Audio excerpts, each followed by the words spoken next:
পিতা ও পুত্রের বয়সের সমষ্টি 70 বছর। 10 বছর পূর্বে পিতার বয়স পুত্রের বয়সের 4 গুণ ছিল। পিতার বর্তমান বয়স কত? তাহলে এখন হচ্ছে সমষ্টি 70 বছর। লিখি এটা, পিতা ও পুত্রের বয়সের সমষ্টি 70 বছর। তা 10 বছর পূর্বে তাহলে কত ছিল সমষ্টি? 10 বছর পূর্বে সমষ্টি ছিল 10 বছর করে কমে যাবে দুজনের, তাহলে 20 বছর কমে যাবে, তার মানে 50 বছর ছিল।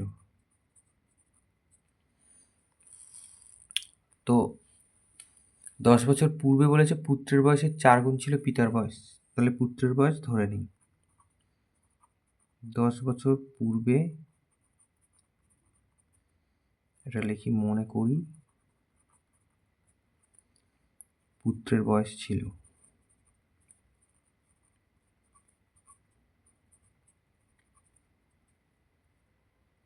x বছর। তাহলে 10 বছর পূর্বে পিতার বয়স ছিল 4 গুণ বলেছে পুত্রের বয়সের, তাহলে 4x বছর।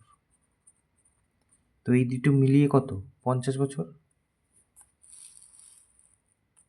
তাহলে এখানে লিখব প্রশ্নানুসারে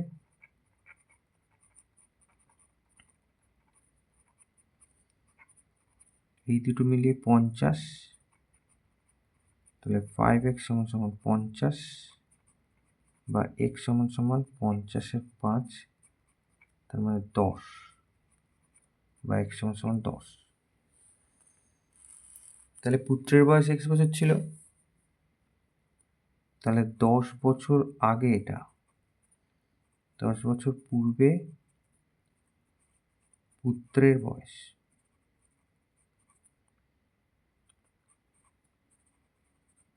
10 বছরই ছিল। তাহলে 10 বছর পূর্বে পিতার বয়স কত? 4 গুণ 40 বছর ছিল। তাহলে অতএব পিতার বর্তমান বয়স জিজ্ঞাসা করেছিল 40, আর এখন 10 বছর পরে, তাহলে 50 বছর। এটা উত্তর।